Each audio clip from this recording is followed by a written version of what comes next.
老婆一家将我当牛做马。我发现老婆出轨兄弟，反而我净身出户。大家好，开始今天的分享之前，希望你能给人间烟火点个订阅，我将会分享更多优质的内容。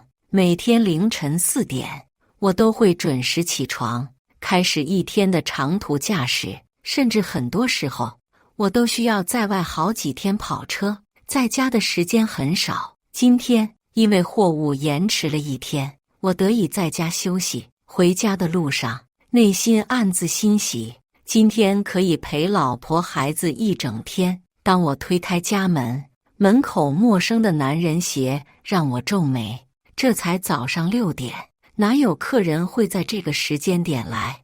我立即涌现一股不好的感觉，悄悄走进里面。儿子的房间门紧闭，应该还在睡。当悄悄打开主卧室，看到床上2个人正在激烈的运动着，老婆竟然和我的好兄弟吴刚在偷情。虽然以前听好些朋友说，你家老婆长得好看，你整天在外，小心被人偷家，我一直把这当玩笑话，没想到会真的发生。吴刚，我操你妈！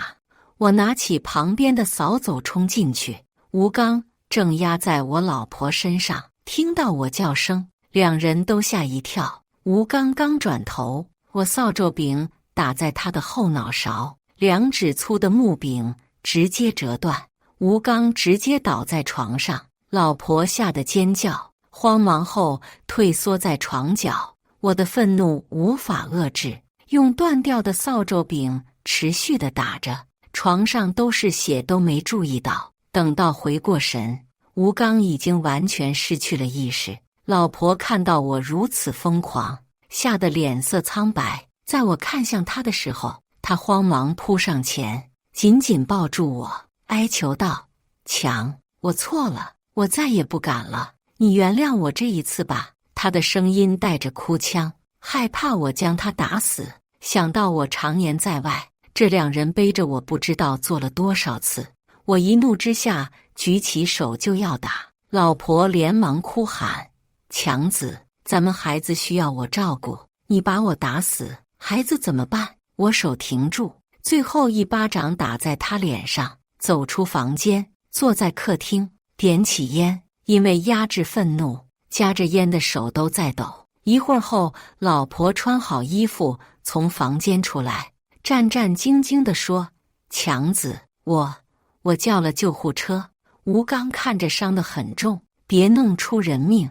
我没有回应，沉默地坐在沙发上，他就坐在旁边的椅子上等着。在抽了半包烟后，救护车来了，老婆开门将救护人员带进来，把吴刚抬走。走的时候，医护人员都用同情的目光看向我，他们看到床边带血的棍子，加上伤者的外伤，就知道发生了什么。送走吴刚后，老婆的家人都来了，丈母娘瞪了我一眼，看向老婆问：怎么回事？吴刚怎么被打成这样？我怒吼：你问他，自家人来了。老婆瞬间有了底气一样，威胁道：李强，这件事要么你当没发生，你要追究，那就别怪我不近人情。你怎么说话的？丈母娘阻止他继续说下去，然后对我说道：强子，做人难免都会犯些错误，这次他是初犯，这件事就过去吧。我一下子火更大，这一家人根本没有认知到错，只让我忍着。初犯，我天天在外累死累活的跑车，他和吴刚怕是已经不知多少次了，这件事没那么容易过去。老丈人怒道：李强，你能在这里接到活，那都是我们家的面子，我女儿做什么只要她喜欢就行，你不服那就滚蛋，老子一样可以让你净身出户。你们好，那就离吧。我气得跳起，刚要出门，吴刚的父母和兄弟就气呼呼地冲来。吴刚的哥吴展指着我鼻子怒吼道：李强，你他妈的下手太狠了吧，你自己不看好老婆，怪别人。吴刚的大嫂紧接着说：“你老婆看上我家吴刚长得帅，勾引他。你有本事把你老婆给打死，打我们家吴刚算什么？今天我们就把话撂这了。医生说了，医疗费没有10万下不来，你今天必须把这钱出了。你们还有脸来？我和他认识10多年，你们家有事，哪次不是我忙前忙后帮忙的？他妈的还偷我的女人，这种人老子不把他打死已经是仁慈了。”我怒火更盛，杀人的此方法都有了。大舅哥立即说道：“哎，你们吵归吵，别带上我家的人。吴展，你要再骂我妹妹一句，明天给我滚蛋！”吴刚的家人脸颊抽动2下，不敢再说李娟这边的人，全都将矛头指向我。吴刚的大嫂叫骂：“哼，你这绿帽男，你家这残废儿子恐怕都不是你的，你个没种的东西！”这一句话瞬间让我最后的理智失去了，冲上去就要打这个女人。吴展先一步冲来，直接给我一脚，我立马冲上去对着他就是一顿拳打脚踢。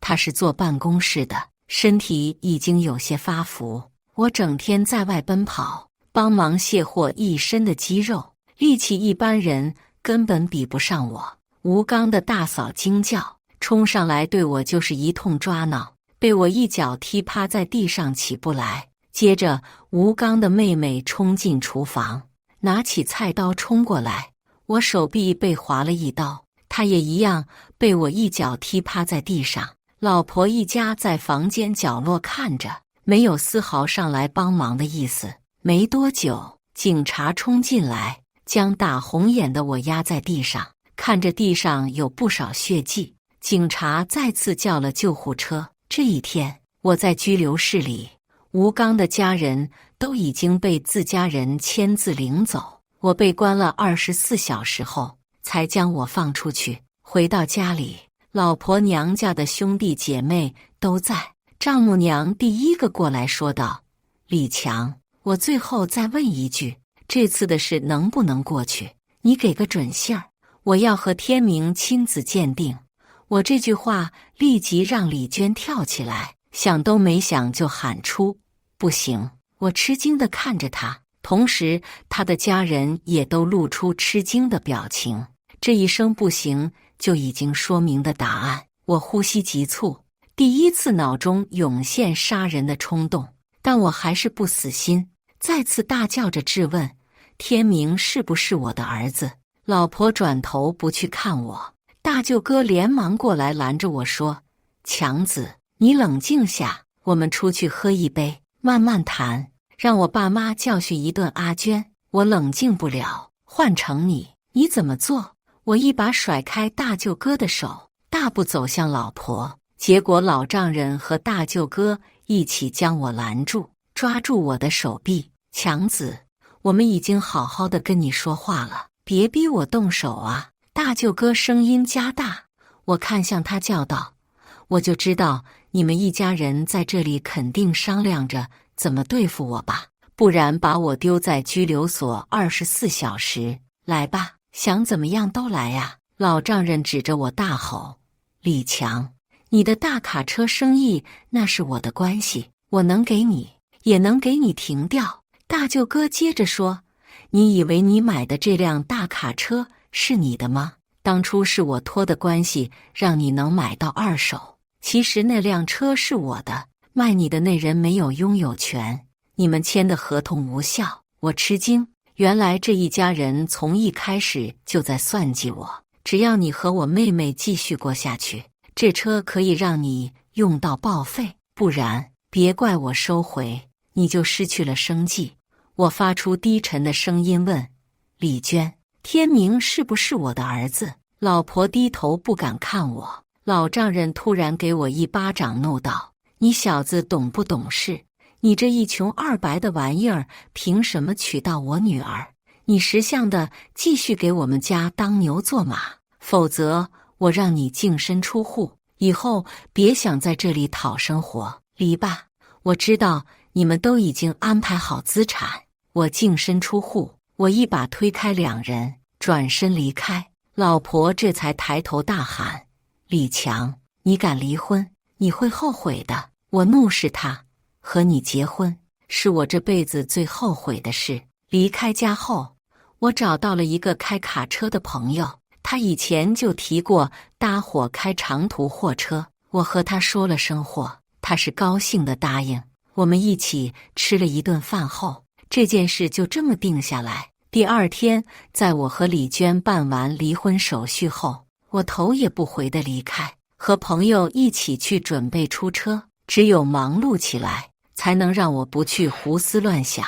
结果在我们将卡车开去指定仓库上货的时候，对方的负责人告知找别人了，不用我们。我朋友气愤，说好的事竟然反悔。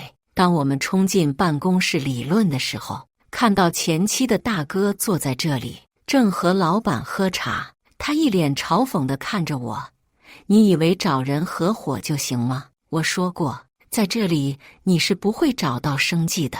我朋友不服气地上前理论：你们也太不是人了吧！你们家出轨，让强子净身出户，现在还用这种见不得人的手段，要不要脸了？前妻大舅哥冷笑一声，起身道：为朋友出头是吧？行，那你以后也别在这里混了。你要能在这里1亩3分地接到活，我投给你当球踢。我知道朋友一家都靠他开车过活，立即说道：我走总行了吧？前妻大舅哥摊手笑道：当然，我这人还是很好说话的。你要是当乞丐，我可以赏你100，保证不再为难你。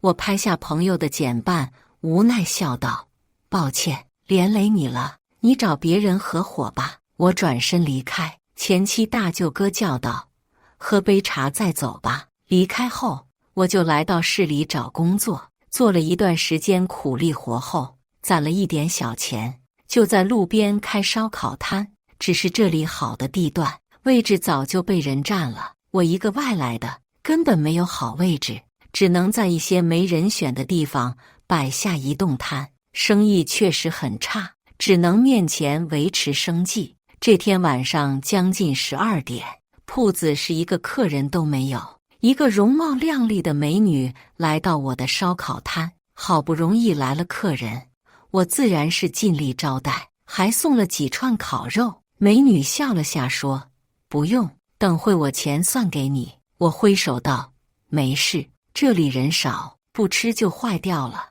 明天也要扔掉。你还真不会选地方，这里旁边是高档小区，吃路边摊的人很少，你在这里肯定亏本。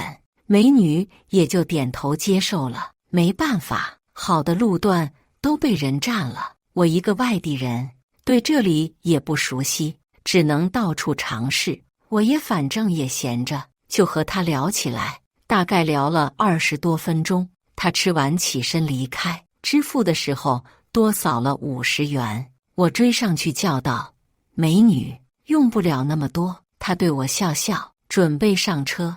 突然有几个身影从暗处窜出，将他抱住向路边的面包车拉去。我都没多想，冲上去一脚踹倒一人，然后这4人打起来。好在我力气大，这几个小年轻没几下就被我打倒，但其中一个掏出匕首刺了我一刀。当时我没注意，以为只是破皮。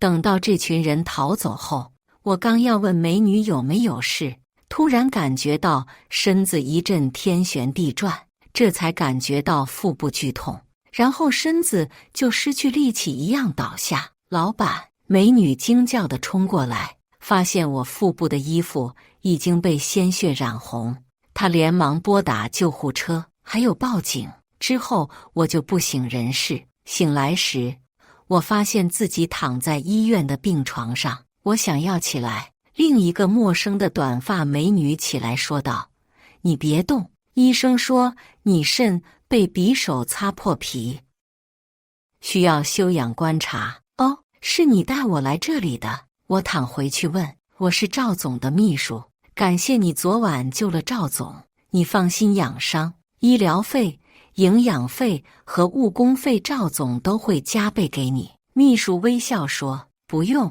帮我支付医疗费我就很感谢了，不怕你笑话，我自己怕是真的支付不起。”我尴尬地笑笑。在医院住了1星期，都是秘书来看望我，几乎每天都会送来水果和鲜花。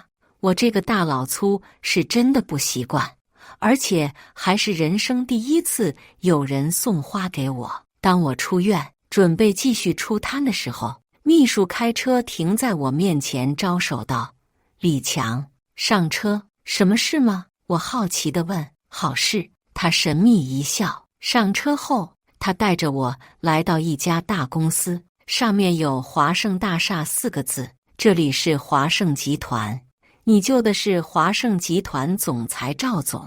赵总吩咐你康复后，招你成为赵总的专用司机兼保镖。秘书说：“啊！”我吃惊。秘书笑道：“怎么不愿意？月薪3万哦。”“不是。”我太吃惊了，我确实需要一份稳定的工作。谢谢，我说道。谢你自己吧。秘书带我来到赵总的办公室，再次见到这名美女，我感叹是真的漂亮精致。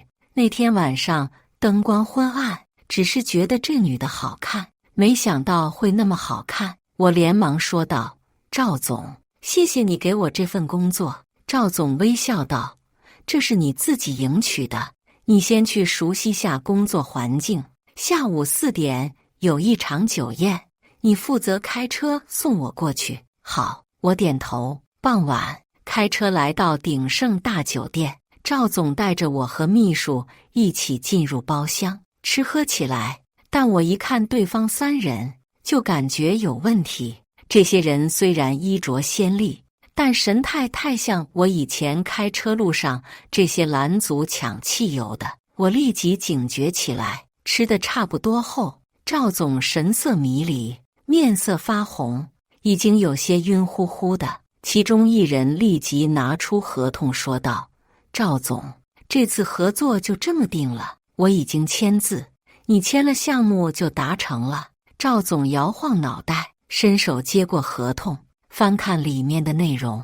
赵总扫了2眼，皱眉道：“合同怎么会有那么多备注空项？这不合规矩。”一人突然过来笑道：“赵总，大家都是讲诚信的，合同那是受法律保护，修改就无效了。”“不行，合同不能有这种，重新拟定。”赵总刚说完，一人过来说道：“赵总，你还是签了为好，不然今晚你怕是走不出这里了。”我一听，立即起身挡在赵总身前，指着这人：“离开，再靠近，别怪我不客气。”“哼，一个司机也敢管这种事？知道我们是谁吗？识相的，滚！否则今晚就让你成为废人。”这人说完，竟然掏出匕首。另外几人都起身，而赵总已经昏昏沉沉，秘书早已经倒下，这绝对是下药的迹象。我从腰间拿出甩棍，冲上去就是一顿暴打。他们也没想到我这人那么狠，双方都被打得头皮血流时候，一人大叫：“你一个司机他妈有病啊，那么拼命！”我发狠下，扑上去再次一顿狂砸，直到4人都趴下起不来后，我才停手，背起秘书，一手扶着赵总的腰离开包厢。这些人敢在这里做这种事，担心这酒店都和他们有关，所以直接从旁边的逃生通道离开，将2人塞进车内，立即开车离开。如果再来几个人，怕是扛不住。我不知道赵总住哪，将他们带到我自己的出租屋，放在床上后，这才去处理手上的刀伤。好在这次只是皮外伤，处理一下就可以。在我将伤口包扎好后，赵总和杨秘书起来了。我立即说：“赵总，我不知道你住处，所以……”不等我说完，赵总突然扑到我怀中，疯狂地亲了上来。杨秘书也跟着粘在我身上。我连忙叫道：“赵总，杨秘书，你们醒醒！赵总在我耳边喘着气，小声说道：“他们在酒里下药了。”我吃惊，说不心动那是骗人的，但做这种事感觉太违背道德，一时都不知道怎么办。赵总和杨秘书都不给我犹豫的机会。一夜激情后，天还没亮，赵总就醒了过来。他轻轻推开我，整理了一下凌乱的头发和衣服，然后坐在床边看着我。我也醒了，杨秘书已经走了。李强，昨晚的事，我希望你能烂在肚子里。赵总依旧保持着那份清冷和高贵，没有我预想中大发雷霆，或者又哭又闹。我尴尬地点点头。昨晚这种事，其实我心里是暗爽的，只是绝对不能表露出来。赵总放心，杀了我都不说。我连忙点头。赵总看着我，眼中闪过一丝复杂的情绪。他叹了口气说道：“昨晚他们在酒里下了药，那些人肯定会拍下视频，对我和公司的名誉都是很大的打击。还有那合同肯定存在问题，你不仅救了我，还避免了公司可能遭受的巨大损失，我会给你奖励的。”我摇摇头说道：“赵总，我救你是因为你是我的雇主，这是我应该做的。”赵总看着我，眼中闪过一丝欣赏。他说道：“我会让公司给你加薪的。我已经让杨秘书去召集法务部的人，我不会放过这些人，但他们肯定会做出极端的事报复我。期间，我希望你能住到我那边，负责保护我的安全。”我一听，连忙说道：“和你住在一起，不好吧？”赵总瞪了我一眼，说道：“怎么，你都占了我和杨秘书这么大的便宜了，还拒绝？”我连忙说：“不是，我一个大老粗无所谓，我怕坏了你的名声。”赵总笑了下，起身说道：“这些不用你担心，你现在跟我走，生活物品不用带了，我那边有。”我点了点头，说道：“那好，就听你的安排。”回到公司，我跟着赵总进了办公室。杨秘书带着法务部的人过来，在赵总的办公室开会。我在办公室外的休息室等候，心情有些复杂。昨晚的一切仿佛还在眼前，赵总的清冷与高贵，杨秘书的妩媚与柔情，都让我心中泛起涟漪。杨秘书给我端来一杯茶，目光中带着深意：“李强，你得感谢赵总的死对头，没有他们，你也不会有这么好的机会。”我疑惑地看着他，不知道他说的是什么意思。杨秘书笑了笑，解释：“昨晚的事是赵总的竞争对手安排的，他们想搞垮赵总，没想到却让你给破坏了。赵总不仅没受损，还得到了有力的犯罪证据，可以一举将对手击垮。而你得到了我们2个美女，还有赵总的信任。”我恍然大悟，说实话，心里是有一些窃喜的。杨秘书说道：“商场的战斗，除了明面上的往来，还有一些见不得光的手段，你可要做好准备。如果赵总出事，那满盘皆输。我会做好的。”我点头。突然，杨秘书坐在我腿上，带着3分媚态问：“还想不想重温昨晚的激情？”我瞬间心跳加速，想到昨晚杨秘书的妩媚，肯定得心动。杨秘书靠近我耳边小声道：“你爬得越高，赚钱那就非常的容易，美女更是不要钱的送上门。”我突然想到前妻一家，立即说道：“杨秘书，你教我，那你要怎么感谢我？”杨秘书靠在我身上，头枕在我臂弯，手指在我胸口画圈圈。“如果我赚钱了，我分你1半。”我刚说完，杨秘书哈哈大笑，手指点下我的头，笑道：“你呀，要不是这次机遇，你这人这辈子都别想赚大钱。”我红着脸说：“我不懂商业上的事，请杨秘书教我。我这人不贪，你说我可以给你什么，我就给你什么。”好，第一步得到赵总的真正信任，你的机会比任何人都高得多。还有，尽可能的得到赵总的心。我吃惊道：赵总那可是冰山美人。我怎么可能？杨秘书笑道：昨晚你不就得到赵总的身子了吗？这一点你是唯一做到的。你要明白，运气也是实力的一部分，而且是一大部分。我以前是非常鄙视傍富婆的行为，但是这次我只想赚钱，只想出人头地。前妻一家对我的伤害，让我彻底改变了想法。我点头道：好，我尽力。杨秘书笑道：乖，我会给你好处的，我教你怎么取悦女人。杨秘书走去，将休息室的门锁住，床帘拉上，然后向我走来。很多时候，女人比男人更有需求，赵总也不例外。你能满足赵总，加上之前的救命恩情，你就终于成功了。现在按我说的做。我愣愣的点头，兴奋和期待地听从杨秘书指示。1个多小时后，杨秘书离开，我面带微笑地跟着出去，还处于回味状态。会议结束后，法务部迅速行动，对昨晚下药的东方投资有限公司提起控诉。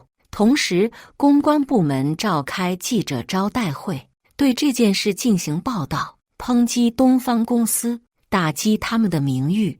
这场官司引起了广泛的关注，媒体纷纷报道，1天时间就掌控了舆论，可以说是大获全胜。晚上10点多，赵总才下班，我开车送赵总回到公寓。刚出电梯门，我就感觉气氛有些不对，立即逃出保镖专用的甩棍。果然，刚靠近赵总公寓门口，几个黑衣人从暗处冲出，手持棍棒，显然是有备而来。我迅速反应，挡在赵总身前，与他们展开激战。我硬扛着他们的打击，完全是以伤换伤的打法。这都是以前开卡车和抢油的人对打练出来的。他们人多，打赢是不可能，只能护着赵总冲到门口。赵总用指纹打开房门后，我们一起冲进去，结果关门的时候被对方用身体挡住。我灵机一动，大喊：用开水泼！赵总立马明白我的意思，拿来1壶水，通过门缝向外面泼去。外面人真以为是开水，全都躲避。我趁机将门关上，这防盗门价值5万，不是一般人能撞得进来。外面人冲撞打砸了几下就离开了，怕警察过来。这下我们都松口气，身上那是青一块紫一块，额头也被打破皮。赵总看着我，眼中闪过一丝感激和敬佩。我喘着粗气，擦了擦额头的血，问道：赵总，你没事吧？赵总摇摇头，说道：我没事，多亏了你，我拿点酒给你包扎一下。赵总跑去房间，拿着一个医药箱，帮我处理伤口。近距离看着他，被他的美貌吸引，眼珠子都舍不得移开。这时候想到杨秘书说的话，紧张地咽下口水，说：赵总，你放心，我会拼尽全力保护你的安全。赵总笑了下，说道：你也学会说好听的话了。我连忙说：我这是真心话。好了，我相信你，别动。赵总帮我处理好伤口，额头贴上创口贴，至于身上，那都是被棍棒砸的，只是肿起来。这时候突然感觉气氛有些暧昧，我光着膀子，赵总静静地给我擦碘伏。不知为何，我感觉赵总的脸红了，不敢抬头看我，但鼓起勇气，突然握住赵总的手。他一惊缩回，发出惊叫声。我连忙说道：对不起，这手不听话了。赵总扑哧一声笑出来，摇头道：你睡客房，我去洗洗。我点头，走去也简单的清洗身子，换上睡衣准备睡觉。结果在从浴室走出来的时候，刚好看到赵总身边抱着浴巾从卧室出来。我们四目对望，我是眼珠子瞪得老大，忍不住地咽下口水。赵总一下子脸红了，低头不敢看我。而这时候，好巧不巧的，赵总的浴巾掉了，我都怀疑老天是不是在帮我。鬼使神差下，我不知哪来的胆子，上前抱住他。赵总象征性的反抗了几下，我开始按照杨秘书教的。转天，赵总醒来，看到身边的我已经醒来看着他，我连忙咳嗽一声，不知道该说什么。赵总，那个，早啊！赵总扑哧一声笑出来，然后若无其事的起来，披上睡衣道：“快点起来吧，公司最近会有很多事。”我立即起开，迅速在卧室外的浴室洗漱完毕，穿上正装，出去买早饭。回来后，赵总也已经穿戴整齐。我们坐在一起吃饭的时候，赵总突然问道：“你从哪学的啊？”我一愣，立马意识到赵总说的是什么，不好意思地低头说：“昨天在公司看了一整天的视频。”赵总坏笑道：“所以你早就准备对我用了？”没有，我怎么敢？只是无聊看看。我紧张的脸都红了。赵总笑了下，吃完后突然说道：“我不讨厌，以后就你吧。”我都还没回过神，赵总已经拿上包包出门。开车的路上，我是紧张又兴奋，几次偷偷地从后视镜看赵总，总发现他好像也在看我。之后时间有了实质性的证据，公司法务部门成功将对方老板送进去，相关的人也都被判刑，连那家酒店老板都一起遭殃。而每一天晚上，赵总都会出现意外，让我失去理智地扑上去。我怀疑这些意外都是赵总故意的，到后面甚至意外都不需要，直接让我去他房间。半年后，公司决定在我的老家县城开设分公司，在杨秘书的帮助下，加上赵总有意为之，我成了分公司的 CEO。这对我来说是个巨大的惊喜，我没想到会有这样的机会。杨秘书成了我的秘书，他依旧那么专业细心。因为总公司的支持，我们在这里搞了一个大项目，当地好多老板都上门请求合作。这天来了一个老熟人，我曾经的大舅哥李岩。我走进会客厅，李岩看到我，一脸吃惊，说道：“李强，你怎么会在这里？”我也是意外，冷笑一声道：“工作。”李岩翘起二郎腿说道：“怎么，外面混不下去，回来了？不过在这里，你想要混下去，还得我点头。”我坐在他面前笑问：“那我们试试，这次那些人会不会帮你来封杀我？”哈哈，进了东泰集团，当个小员工就让你膨胀了是吧？和我叫板，以前的事都忘了。不过我就喜欢你硬气，等会李总来了，我看他是和我合作，还是要你这小员工。李岩得意地笑起来。这时杨秘书走了进来，李岩立即起身，笑脸相迎。杨秘书，李总来了吗？我看着他微笑坐在那边。杨秘书扫视我们，露出玩味的笑容，端起桌子上的茶壶给我倒上。李老板，李总就在你面前，不知道你这眼力劲，我很怀疑你的眼光。这合作我们要商榷一下了。李岩顿时愣住了，他万万没想到我就是东泰分公司的 CEO， 一时间有些不知所措。我端起茶杯小抿一口，慢悠悠地说道：“李岩，我想后面的事不用谈了吧？”李岩脸色铁青，没说任何话，起身离开。杨秘书坐在我大腿上，娇媚地说道：“咱们李总在这里似乎有故事，能听听这个故事吗？”我坦然一笑，简单的说了一遍。听完后，杨秘书哈哈笑道：“那我真的要感谢你的前妻，把你送到我们手上。一个小小李氏投资公司，李总准备怎么报复他们？”我坦然一笑说：“以他们一家的性子，肯定会想尽办法的找我复合。当初他们算计我，这次我要他们也一无所有，这还不简单？你管好这次项目，那可是我们最大的计划。李岩这一家，我来处理。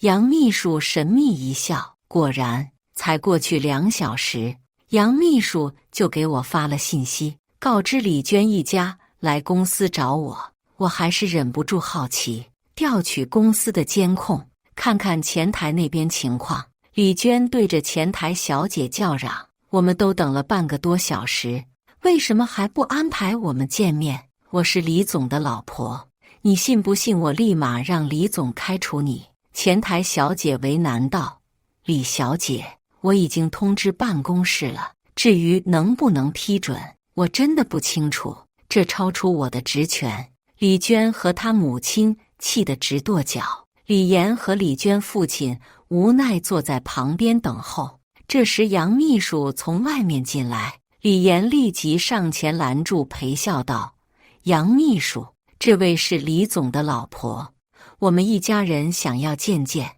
杨秘书皱眉：“李老板，我是李总的秘书，他是离异状态，你这是欺骗。”李娟在一旁急忙补充道：“对，我们是前妻和前夫的关系。”杨秘书冷漠道：“不管你们什么关系，我们李总很忙，不是什么人都能见的，请回吧。”杨秘书的话让李娟一家脸色都很难看，他们愤怒道：“我们好歹也认识一场，你就这么对待我们？”杨秘书冷笑道：“你们当初是怎么对待李总的？需要我说出来吗？如果不是李总大度，你们以为你们能好好的在这里站着和我说话？识相点就快点滚，不然我叫保安请你们出去。”李娟气道：“我要怎么才能见到李强？”杨秘书说：“合作伙伴或者朋友都可以。最近的有个大项目，不是在合资吗？或许是个办法。只要你们能成为合伙人，就可以见到李总。”杨秘书的话让李娟和李岩顿时愣住了。他们虽然开了一家投资公司，但规模一般。这个合资项目要他们拿出全部资产才有资格参加，一旦失败，他们一家都要成为穷光蛋。李娟一家回到家，坐在客厅的沙发上，气氛凝重。李娟的母亲率先开口：“娟儿，我看那个杨秘书的意思，李强现在混得不错，要是你能和他复合，以后的日子就不用愁了。”李娟咬着下唇，眼中闪过一丝不甘：“妈，我知道，我当初就是瞎了眼，才和他离婚。那个穷小子，没想到现在居然有这么大的出息。”李岩振振有词地说道：“这次合资项目是我们翻身的最好机会。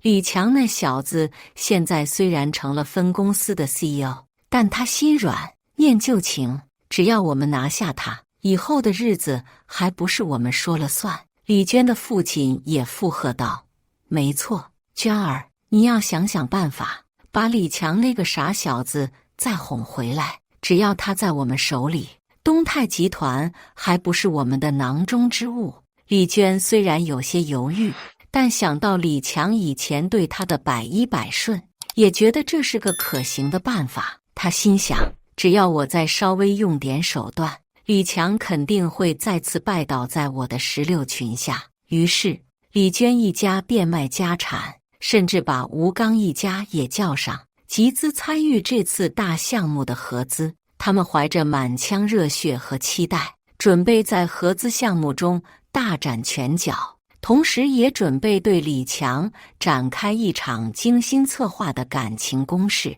而李强这边，对于李娟一家的动向，他早已从杨秘书那里得知。李总，李娟一家已经成功参与了那个合资项目，还把吴刚一家也拉进来了。等到项目开始，那边的合资人肯定会跑路。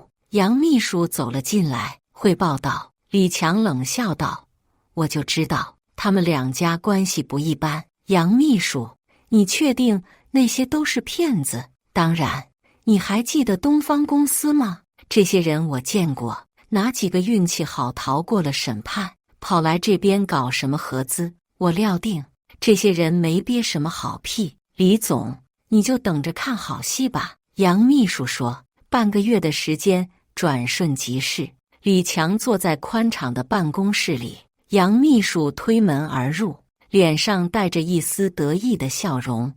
李总，不出所料，那合资方已经卷钱跑路了。李强叹气，看着窗外说道：现在他们破产了，我应该高兴才对，为何我并没有大仇得报的感觉？杨秘书从身后抱着我，手放在我心口说：你天性善良，即便是受到他们伤害，也没有真要置他们死地的想法。你呀，只是想惩罚他们，出恶气。这个时代，好人都是被欺负的，我不会当一个好人。我深吸一口气，强行放下心中的怜悯，一把将杨秘书拉到怀中，恶狠狠地说道：收购这些倒闭的公司，我们取而代之，低价拿到全部项目。李娟那一家不用管，当初他们让我净身出户，还要断我生计，这次我也不给他们后路。杨秘书笑了下，突然和我深吻，之后才说道：你还是太善良，其实你如果愿意，可以引诱他们犯罪。算了，做好赵总交代的事，把这个项目完全掌握就行。我摇头。当天下午，我正在办公室处理文件，杨秘书进来说道：李娟和吴刚一家带着几十号人堵在公司门口闹事，要我们去赔偿他们损失。我都没有抬头，说道：报警吧，合资和我们公司无关。杨秘书下去后，很快警察赶到现场，将李娟一家和吴刚一家全部带走。2天后，我下班离开公司，李娟突然从旁边冲出来，挡在我面前，激动地叫道：强子，我终于见到你了，以前是我的错，你原谅我一次好吗？以后我什么都听你的。杨秘书冷笑一声，靠在我怀中说道：做人得看清自己，你是什么货色？李娟被杨秘书的话激怒了，她大声说道：就是你骗了我们，东泰集团得负责。杨秘书笑道：是你们自己做的选择，我只是提供信息，你们自己不分辨真假，还怪别人。李娟气得冲上来，被公司的保安拦住，她又哀求道：强子，之前只是我们冲动才离婚，现在我愿意复合，我向你道歉，属于你的我都归还还不行吗？我走到他们面前，冷冷地说道：李娟，你们当初是怎么对我的，现在又想怎么样？别以为我不知道你们的小心思，你们以为用这种方式就能让我心软？告诉你们，不可能。我的话让李娟愣住了，他们没想到我会这么直接地拒绝他们。李娟哭诉道：你怎么能这么狠心？我们好歹也夫妻一场，你只要抬手就能帮助我。我没有再去理会，和杨秘书一起离开。李娟和暗中围观的家人冲过来阻拦，被保安给拦住。他们在公司门前大吵大闹，引来了不少人的围观，但也只是闹剧，都眼睁睁地看着我驾车离开。之后1个多月时间，我成功拿下这次的项目，赵总亲自来到分部为我庆功。这次项目很大，总公司都全力支持，只要完成，是公司未来的商业战略布局关键性的进展。庆功宴后，赵总住在我的房间，我们在激情过后，赵总深情地说：强子，我打算将公司的15%股份转让给你。我吃惊道：赵总，这可是很大的一笔，没必要，我这人很容易满足，现在的收入已经非常高了，我都根本用不完。赵总笑道：在家里还叫我赵总。我抱着他微笑道：倩倩。赵倩靠在我肩头说道：其实我也不是很看重钱，或许你不相信，我不喜欢商业，我喜欢自己开个汉服店，自己设计，自己卖，能养家糊口就行。然后有一个知心的丈夫。我惊讶，鼓起勇气问，我其实也不喜欢商业，这段时间我感觉非常累，比我开卡车还累。我可以是你的丈夫吗？赵倩手指点下我的鼻子，笑道：大笨蛋，你不是，你能睡在我身边？我惊喜的突然压在他身上，激动地看着他说，你要开个汉服店，我给你运货打包，给你打工好不好？管吃住就行，不要工资。那我是成功骗到一个永远的免费劳工。赵倩笑道：是老公。我说道。赵倩看着我，抱住我的头，稳住。那一瞬间，我发现天下的一切都没有赵倩重要，只要和她在一起，流浪都是世界上最幸福的事，什么事业在此刻都不值一提。正当我们享受彼此的温存，我们的手机同时响起，我刚要接，赵倩说道：不用管，现在我只想要你抱我。好，听老婆的。我丢掉手机，抱起赵倩，老公。赵倩发出猫一样的叫声。